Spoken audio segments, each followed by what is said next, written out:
नमस्कार बालमित्रांनो, आज आपण इयत्ता 7वीं विषय हिंदी। आज हम हिंदी का पाठ चौथा शब्द संपदा यह पढ़ने वाले हैं। पढ़ो, समझो और लिखो। पाठ 4 शब्द संपदा। डॉक्टर सूर्य नारायण रणसुभे, इन्होंने यह पाठ लिखा है। लेखक, इनका जन्म 7 अगस्त 1942 गुलबर्गा यानी कर्नाटक में हुआ। इन्होंने रचनाएं की हैं लगभग 65 पुस्तकें। अनुवाद का समाजशास्त्र तथा हिंदी कथा साहित्य और देश विभाजन उल्लेखनीय है। इनका परिचय है। डॉक्टर रणसुभे जी मराठी भाषी हिंदी लेखक, प्राध्यापक, अनुवादक, समीक्षक के रूप में जाने जाते हैं।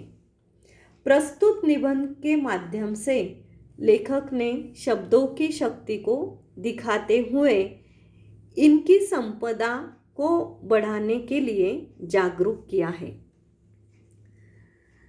देखिए दोस्तों, इस पाठ में लेखक डॉक्टर सूर्य नारायण रणसुभे भाषा के विकास और उसके महत्व के बारे में बता रहे हैं।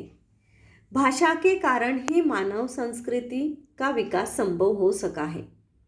भाषा सार्थक शब्दों का संयोजन है।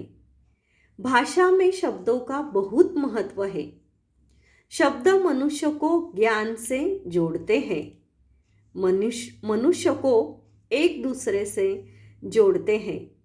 मनुष्य को हंसाते हैं, प्रेरणा देते हैं।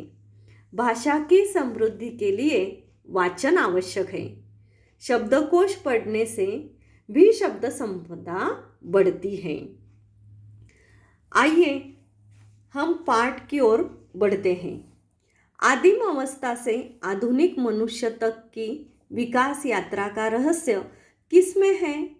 क्या इसका तुम्हें पता है? अधिकांश लोग इसका उत्तर देते हैं कि अन्य प्राणियों की तुलना में मनुष्य का विकसित मस्तिष्क इस पूरी प्रगति व संस्कृति के मूल में है। यह उत्तर अपूर्ण है। पूर्ण उत्तर यह है कि मनुष्य की प्रगति हुई, वह इसलिए कि इस मस्तिष्क ने भाषा की खोज की। भाषा ही सभी प्रगति की जड़ में है। दुनिया की सभी ज्ञान शाखाओं का विकास हुआ भाषा के कारण।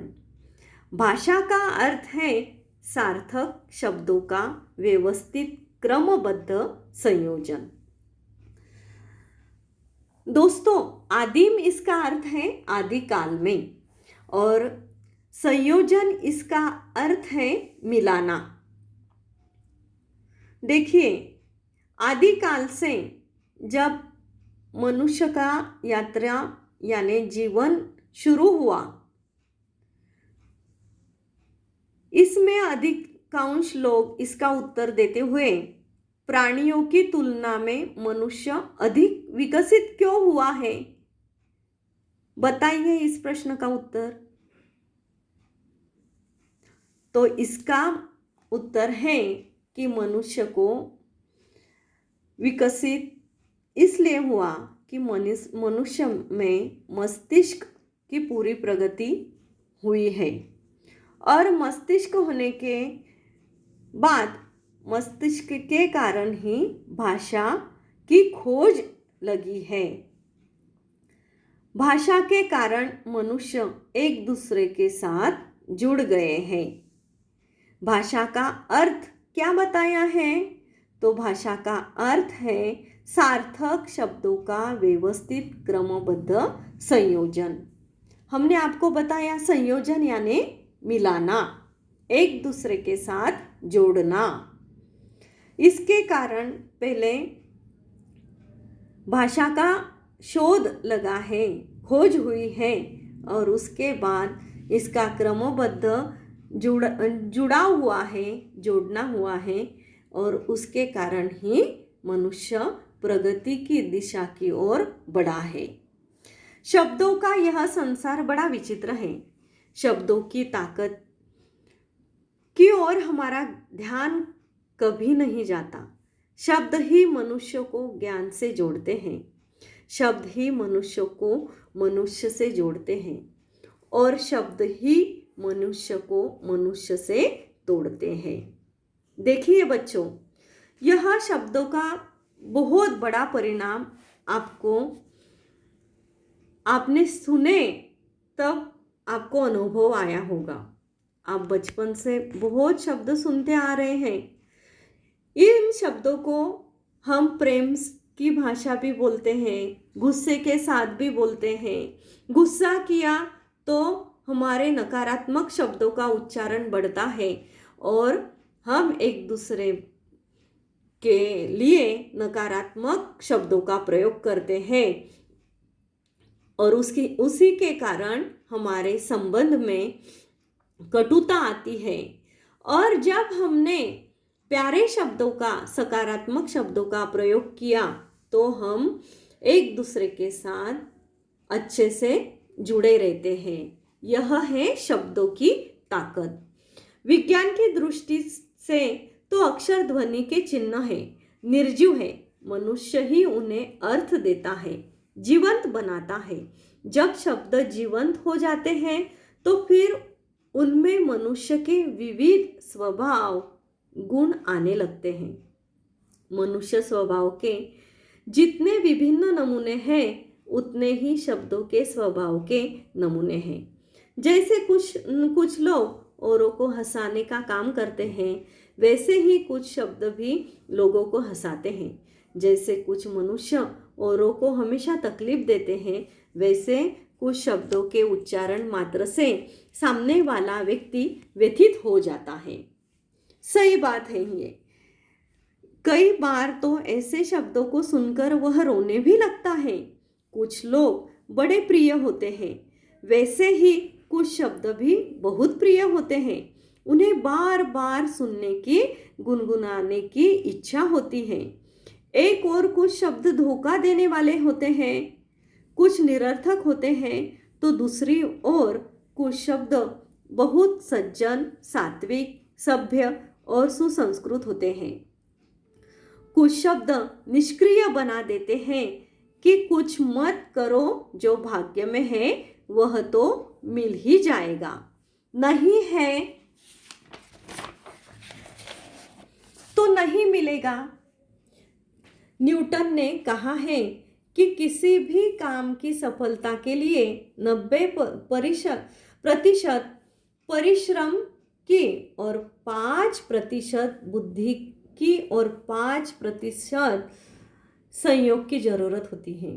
परंतु याद रखें, किसी भी काम को पूर्णतः देने के लिए 90% कठोर परिश्रम की जरूरत होती है।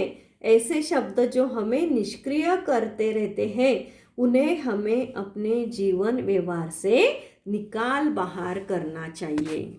सही कहा दोस्तों। देखिए, यहाँ हम एक दूसरे से जब मिलते हैं तब अच्छे शब्दों का ही प्रयोग करना चाहिए। निर्जीव यानी क्या? प्राणहीन। पूर्णत्व यानी पूर्णता। उच्चारित यानी कहा हुआ। सार्थक, इसका अर्थ है जिसका कोई अर्थ हो। जीवंत यानी जीवित। देखिए आगे, कुछ भाषाओं के शब्द किसी भी अन्य भाषा से मित्रता कर लेते हैं और उन्हीं से एक बन जाते हैं। जैसे आपके मित्रों में से कुछ ऐसे हैं जो सबसे घुल मिल सकते हैं, कुछ ऐसे होते हैं कि वे औरों से मित्रता नहीं कर पाते। शब्दों का भी ऐसा स्वभाव होता है। विशेषकर अंग्रेजी भाषा के कई शब्द जिस किसी प्रदेश में गए वहाँ की भाषाओं में घुल मिल गए। जैसे बस, रेल, कार, रेडियो, स्टेशन आदि। कहा जाता है कि तमिल भाषा के शब्द केवल अपने परिवार यानी द्रविड़ परिवार तक ही सीमित रहते हैं। वे किसी से घुलना मिलना नहीं चाहते। अलबत्ता हिंदी के शब्द मिलनसार हैं, परंतु सब नहीं। कुछ शब्द तो अंत तक अपना स्वतंत्र अस्तित्व बनाए रखते हैं, अपने मूल रूप में ही वे के अन्य स्थानों पर जाते हैं। कुछ शब्द अन्य भाषा के साथ इस प्रकार जुड़ जाते हैं कि उनका स्वतंत्र रूप खत्म सा हो जाता है। हिंदी में कुछ ऐसे शब्द भी पाए जाते हैं जो दो भिन्न भाषाओं के शब्दों के मेल से बने हैं। अब वे शब्द हिंदी के ही बने हैं, जैसे हिंदी संस्कृत से वर्षगांठ, मांग पत्र, हिंदी अरबी फारसी से थानेदार, किताब घर, अंग्रेजी संस्कृत से रेल यात्री, रेडियो तरंग, अरबी फारसी अंग्रेजी से बीमा पॉलिसी आदि। इन शब्दों से हिंदी का भी शब्द संसार समृद्ध हुआ है। कुछ शब्द अपनी माँ के इतने लाडले होते हैं कि वे माँ यानी मातृभाषा को छोड़कर औरों के साथ जाते ही नहीं। कुछ शब्द बड़े बिंदास होते हैं, वे किसी भी भाषा में जाकर अपने लिए जगह बना ही लेते हैं। इस प्रकार सब प्रकार के शब्द का महत्व बड़ा है। शब्दों के इस प्रकार बाहर जाने और अन्य अनेक भाषाओं के शब्दों के आने से हमारी भाषा समृद्ध होती है। विशेषता वे शब्द जिनके लिए हमारे पास प्रतिशब्द नहीं होते, ऐसे हजारों शब्द जो अंग्रेजी, पुर्तगाली, अरबी, फारसी से आए हैं, उन्हें आने दीजिए, जैसे brush, rail, pencil, radio, car, scooter, station आदि। परंतु जिन शब्दों के लिए हमारे पास सुंदर शब्द हैं, उनके लिए अन्य भाषाओं के शब्दों का उपयोग नहीं होना चाहिए। हमारे पास माँ के लिए, पिता के लिए सुंदर शब्द हैं, जैसे माई, अम्मा, बाबा, अक्का, अन्ना, दादा, बापू आदि। अब उन्हें छोड़ मम्मी डैडी कहना अपनी भाषा के सुंदर शब्दों को अपमानित करना जैसा है। इसीलिए हमें हमारी ही भाषा के शब्दों का उपयोग करना चाहिए, उच्चारण करना चाहिए। हमारे मुख से उच्चारित शब्द हमारे चरित्र, बुद्धिमत्ता, समझ और संस्कारों को दर्शाते हैं। इसीलिए शब्दों के उच्चारण के पूर्व हमें सोचना चाहिए। कम से कम शब्दों में अर्थपूर्ण बोलना और लिखना यह एक कला है। यह कला विविध पुस्तकों के वाचन से, परिश्रम से साध्य हो सकती है। मात्र एक गलत शब्द के उच्चारण से वर्षों की दोस्ती में दरार पड़ सकती है। अब किस समय किसके सामने किस प्रकार के शब्दों का प्रयोग करना चाहिए, इसे अनुभव, मार्गदर्शन, वाचन और संस्कारों द्वारा ही सीखा जा सकता है। सुंदर, उपयुक्त और अर्थमय शब्दों से जो वाक्य परीक्षा में लिखे जाते हैं, उस कारण ही अच्छी श्रेणी प्राप्त होती है। अनाप शनाप शब्दों का प्रयोग हमेशा हानिकारक होता है। प्रत्येक व्यक्ति के पास स्वयं की शब्द संपदा होती है। इस शब्द संपदा को बढ़ाने के लिए साहित्य के वाचन की जरूरत होती है। शब्दों के विभिन्न अर्थों को जानने के लिए शब्दकोश की भी जरूरत होती है। शब्दकोश का एक पन्ना रोज एकाग्रता से पढ़ोगे तो शब्द संपदा की शक्ति का पता चल जाएगा। तो अब तय करो कि अपनी शब्द संपदा बढ़ानी है। इसके लिए वाचन संस्कृति को बढ़ाओ, पढ़ना शुरू करो, तुम भी शब्द संपदा के मालिक हो जाओगे। तो आज आपको यह पाठ पूरा 2 बार पढ़ना है और इस पाठ के नीचे शब्द वाटिका दी है। यह नए शब्द यह आपको शब्द वाटिका आपकी कॉपी में लिखना है। कल हम फिर इसी पाठ के बारे में मिलेंगे। तब तक के लिए नमस्ते। आपको आपकी पढ़ाई करनी है।